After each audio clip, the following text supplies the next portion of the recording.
दोस्तों rules of 29 पर एक बार पुनः आप सभी का स्वागत। दोस्तों आज की इस वीडियो में हम आंकड़ों के साथ में बात करेंगे, एक ऐसा एनालाइज करेंगे खिंवसर विधानसभा उपचुनाव को लेकर के जैसा आपने पहले कभी देखा नहीं हो। आज के इस वीडियो में बात करेंगे कि आखिर कांग्रेस जिसकी खिंवसर विधानसभा उपचुनाव में जमानत जब्त हुई, जो कांग्रेस ने वोट 2023 में प्राप्त किए थे, आखिर वो वोट कहाँ शिफ्ट हुए, कितने शिफ्ट हुए और कितने गांवों से शिफ्ट हुए।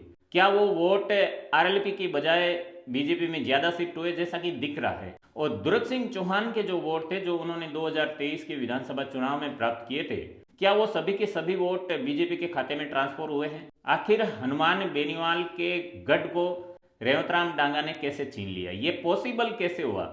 23 के चुनाव से पहले किसी को यह नहीं लग रहा था कि हनुमान बेनीवाल को इस कदर खिंवसर में घेरा जा सकता है। जब 23 के परिणाम आए तो लोगों को यकीन हो गया कि हनुमान बेनीवाल को खिंवसर में घेरा जा सकता है, हनुमान बेनीवाल के गढ़ को खिंवसर जो है उसे हनुमान बेनीवाल से छीना जा सकता है।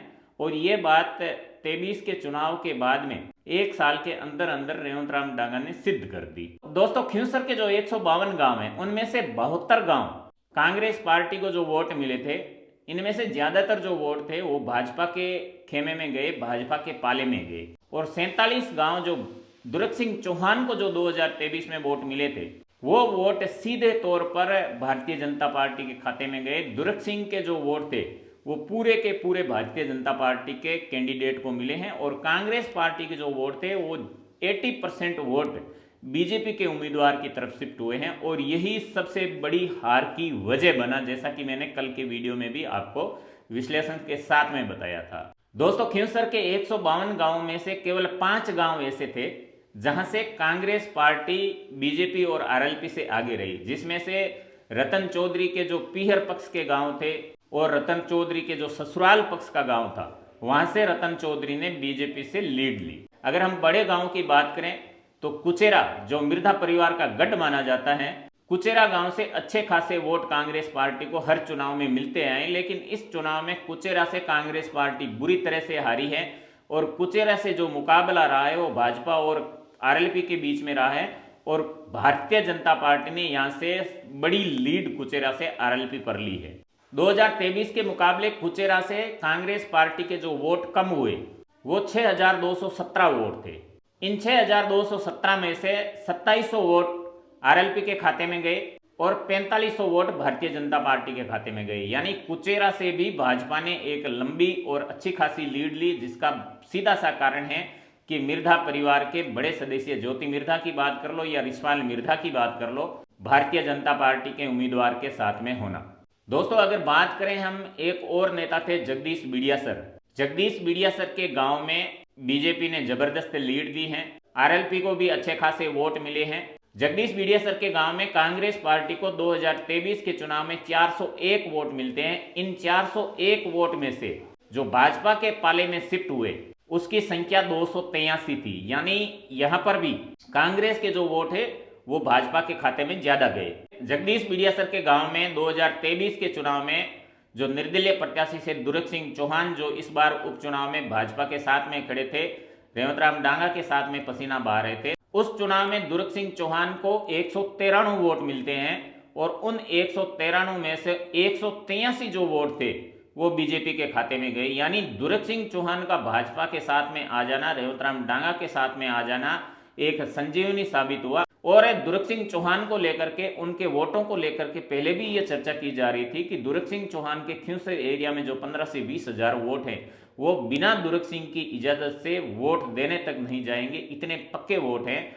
जब दुर्ग सिंह चौहान भाजपा के साथ में आ गए, रेवतराम डांगा के साथ में वो प्रचार करने लग गए, तो सारे के सारे दुर्ग सिंह चौहान के जो 23 में वोट मिले वो बीजेपी के खाते में शिफ्ट हो गए। और यही बीजेपी चाहती थी। दोस्तों रेवतराम डांगा अपने ननिहाल से 10 वोटों से पीछे रहे। अगर हम सील गांव की बात करें जो कनिका बेनीवाल का ननिहाल है, यहां से आरएलपी बीजेपी से 38 वोटों से आगे रहती है। और रेवतराम डांगा अपने वोटों में जो 2023 में इन्हें वोट मिले थे उनमें 138 वोटों का इजाफा करते हैं सील गांव से।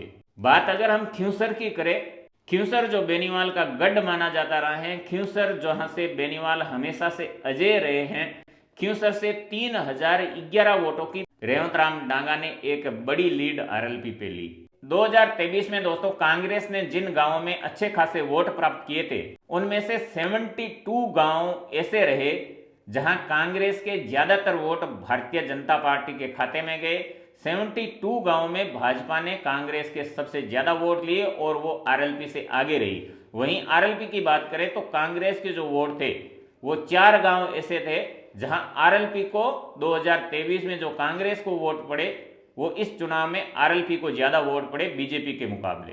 अगर हम भारतीय जनता पार्टी की बात करें तो खींवसर से भारतीय जनता पार्टी 3011 वोटों की लीड लेती है। अगर हम देव की बात करें तो 1638 वोटों से भाजपा के जो उम्मीदवार हैं आरएलपी के उम्मीदवार से आगे रहते हैं। बात अगर पांचुड़ी की करें तो 1244 वोटों से बीजेपी के उम्मीदवार यहां से लीड लेते हैं। शंखवास की अगर बात करें तो 749 वोटों से रेवतराम डांगा आरएलपी के कनिका बेनीवाल से लीड लेते हैं।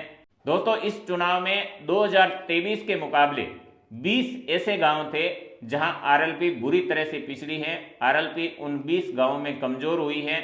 आरएलपी के जो वोट थे दोस्तों इस चुनाव में आरएलपी 20 गांव में 2023 के मुकाबले आरएलपी को कम वोट मिलते हैं। वहां पर भारतीय जनता पार्टी के रेवतराम डांगा लीड लेते हैं।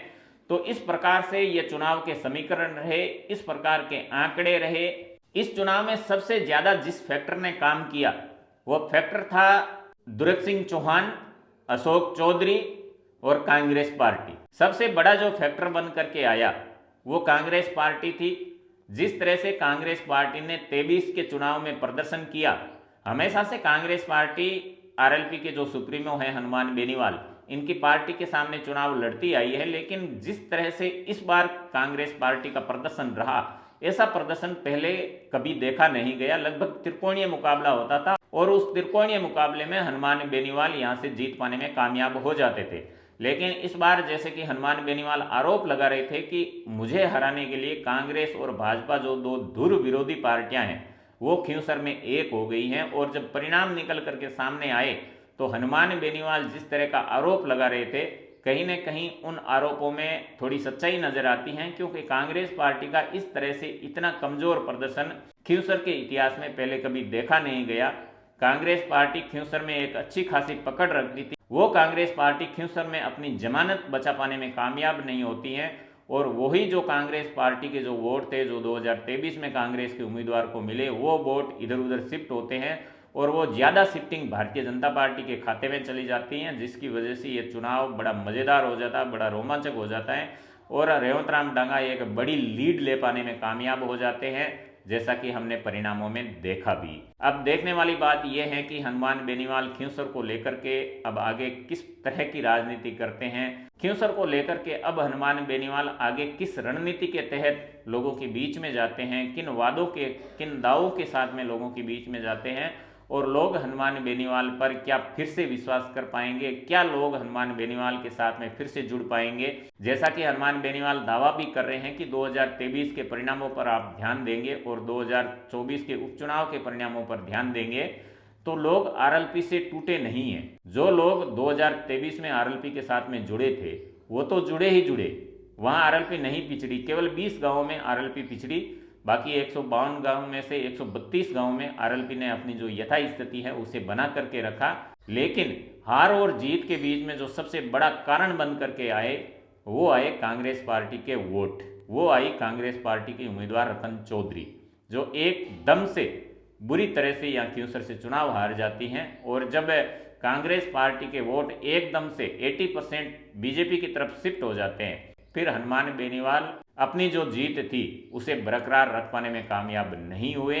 और अब देखने वाली बात यह है कि जो सपना हनुमान बेनीवाल राजस्थान की राजनीति में लेकर के आगे बढ़ रहे थे, जिस सपने को लेकर के हनुमान बेनीवाल ने आरएलपी की स्थापना की थी, क्या वो सपना हनुमान बेनीवाल कभी राजनीति में पूरा कर पाएंगे? क्योंकि आपकी शक्ति का सबसे बड़ा केंद्र आपका अपना क्षेत्र खींवसर था। वहां से जब आप चुनाव हार जाते हैं तब लोगों के ऊपर एक अलग तरह का प्रभाव जाता है, एक अलग तरह की साइकोलॉजी लोगों के अंदर काम करने लग जाती है।